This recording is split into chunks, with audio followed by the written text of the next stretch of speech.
మీనా బొమ్మల కొలువు ఏర్పాటు చేస్తుంది. అంతలో బాలు కొన్ని బొమ్మలు పట్టుకుని లోపలికి వస్తాడు. అప్పుడే అక్కడికి వచ్చిన ప్రభావతి, ఏంటి మీనా ఈ రచ్చ? ఇంట్లో అడుగు పట్టడమే కష్టంగా ఉంది. మళ్ళీ ఈ బొమ్మల ప్రదర్శన ఒకటి అవసరమా? ఇవన్నీ ఎవరికి కావాలి అని ప్రభావతి అడుగుతుంది. అత్తయ్య, ఇది కేవలం బొమ్మల ప్రదర్శన కాదు, మన సాంప్రదాయం. ఇంట్లో లక్ష్మీ కళ ఉంటుందని మీనా సమాధానమిస్తుంది. ఏ మీనా, ఇవి సరిపోతాయా? ఇంకా ఏమైనా కావాలా చెప్పు, మార్కెట్ నుంచి తెచ్చేస్తా అని బాలు అంటాడు. ఇవి చాలవని ఇంకా కావాలని అంటుంది మీనా. ఎలాగైనా బొమ్మల కొలువును అడ్డుకోవాలని చూస్తుంది ప్రభావతి. చూడు బాలు, వీధిలో పూలకొట్టు పెట్టి పరువు తీస్తుంది చాలక ఇప్పుడు ఈ బొమ్మల కొలువు ఒకటి. అక్కడ నీ పెళ్లం చేసే రచ్చకు నా శిష్యులు భయపడిపోతున్నారు అని అంటుంది ప్రభావతి. దాంతో మీనా గట్టిగా, అత్తయ్య, మీ శిష్యులు ప్రేమ్ కుమార్ ఆ అమ్మాయి అక్కడ చేస్తున్నది డాన్స్ కాదు, అసభ్యత, పవిత్రమైన స్కూల్ని అపవిత్రం చేస్తున్నారని చెప్తుంది. మనోజ్ మధ్యలో దూరి, అమ్మా, డాన్స్ గురించి తెలియని వాళ్లతో నీకెందుకు, తనకేం తెలుసు క్లాసికల్ టచ్ గురించి అని అంటాడు. దాంతో బాలు కోపంతో, ఒరే మనోజ్, నీకు పూలల్లడం వచ్చా, వంట చేయడం వచ్చా, కనీసం డ్రైవింగ్ వచ్చా? తను చేసే పనిని తక్కువ చేసి మాట్లాడకు, ఎవరి గొప్పతనం వారిది.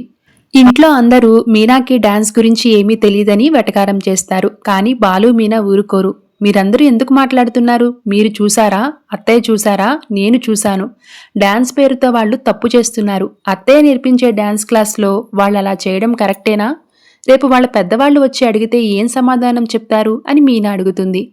తాను పిల్లలకు ఎలా డాన్స్ నేర్పించానో నా కొడుకు కోడలు చూపిస్తారు అని రోహిణి మనోజ్తో ప్రభావతి స్టెప్స్ వేయిస్తుంది.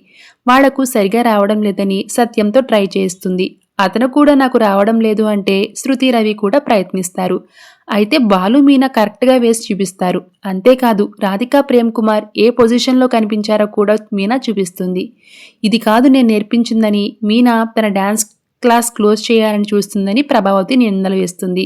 కానీ సత్యం ప్రభావతి మాటలు పట్టించుకోడు. అక్కడ ఏదైనా తప్పు జరిగితే నీకే తగులుతుందని సత్యం వార్నింగ్ ఇస్తాడు. అయినా ప్రభావతి పట్టించుకోదు. నా డాన్స్ క్లాస్కి మీనా రావడానికి వీల్లేదు అని చెప్పేసి అక్కడి నుంచి వెళ్ళిపోతుంది. ఇక మరోవైపు షాప్లో మనోజ్ డల్గా కూర్చుంటాడు. బిజినెస్ చాలా డల్గా ఉందని ఫీల్ అవుతూ ఉంటాడు. రోహిణి మనోజ్ని మోటివేట్ చేస్తుంది. అప్పుడే ఒక కస్టమర్ వస్తారు. అతనికి మనోజ్ షాప్ మొత్తం చూపిస్తాడు. అతను అన్నీ కొంటే లాభాలు వచ్చేస్తాయని మనోజ్ సంబరపడిపోతూ ఉంటాడు. తీరా మనోజ్ కొటేషన్ రాసిన తర్వాత వారం రోజుల తర్వాత ఫర్నిచర్ కొంటానని చెప్తాడు. వారం తర్వాత ఎందుకు సార్ అని అడిగితే తాను లాటరీ గెలవబోతున్నానని చెప్తాడు. అది విని మనోజ్, రోహిణి అతని మీద విసుక్కుంటారు. బాడీగార్డ్తో అతన్ని బయటికి గెంటేస్తారు. ఆ తరువాత ఓ వ్యక్తి వచ్చి మనోజ్కి ఒక లెటర్ ఇస్తాడు. ఆ లెటర్ దినేష్ పంపి ఉంటాడు అని రోహిణి భయపడుతూ ఉంటుంది.